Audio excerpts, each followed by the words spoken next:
રાધે રાધે, જય સિયારામ. આપણે બોડાણા ભગત રામદાસજીનું ચરિત્ર ચાલે છે. એમાં આપણે જોયું કે ભગવાન દ્વારિકાધીશ બોડાણા ભગત ભેગા હાલતા થઈ જાય છે. હા, તો ઘરેણા પહેરીને હાલતા થઈ જાય છે. તો બોડાણા ભગત એમ કહે છે, પ્રભુ ઘરેણા ઉતારી નાખો.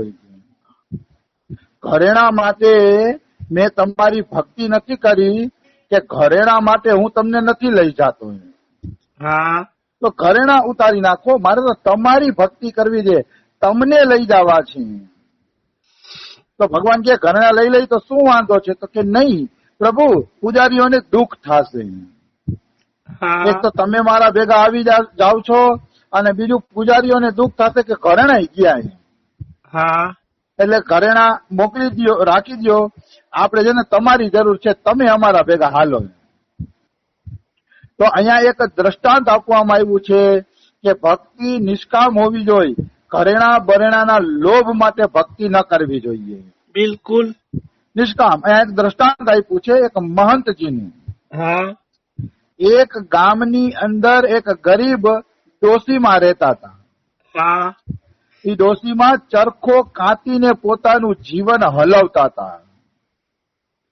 પછી એના ઘરમાં ગોપાલજીની સેવા પણ હતી.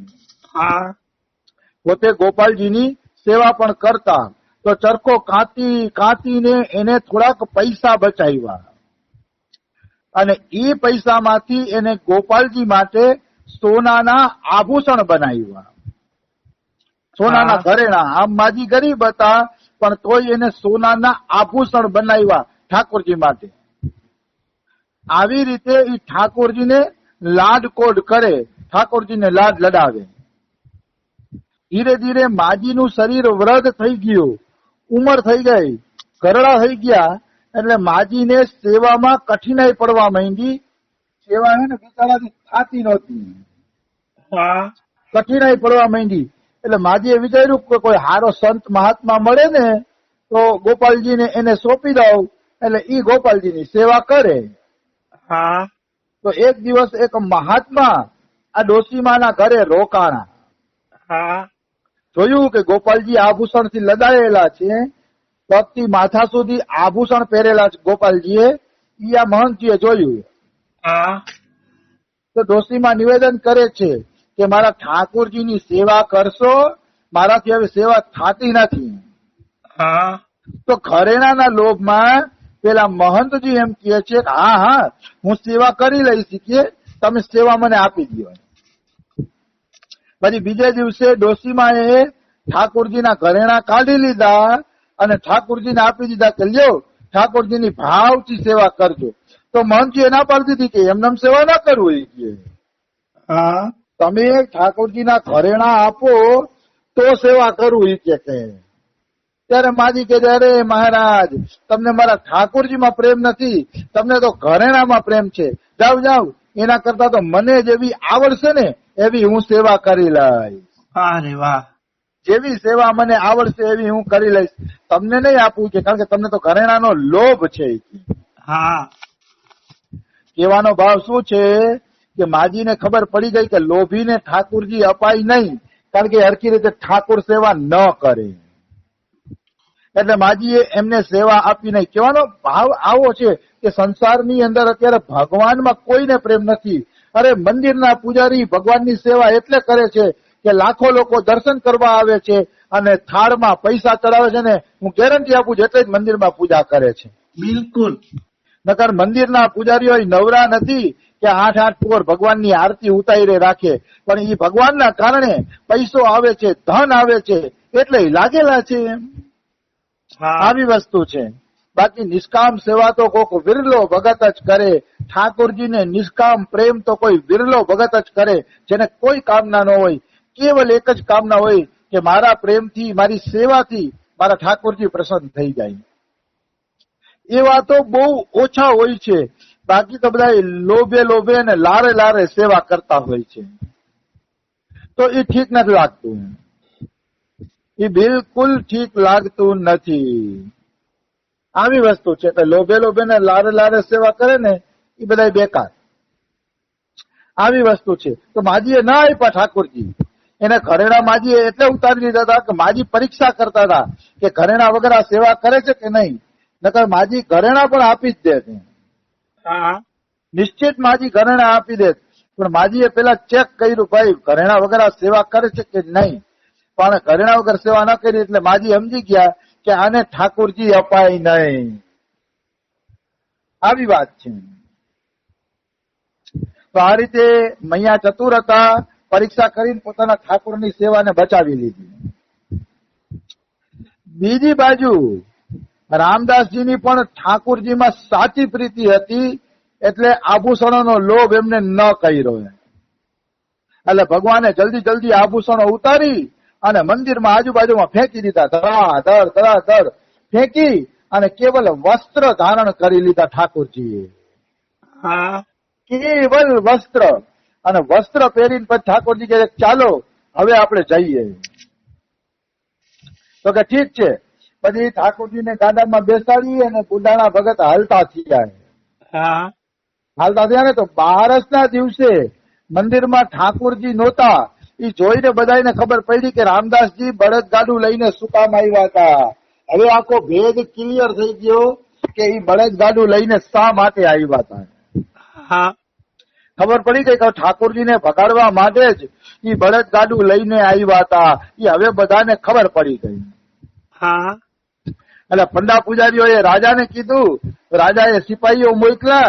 પંડા પૂજારી સિપાહીઓ સાથે ક્યાં પીછો કર્યો રામદાસજીનો.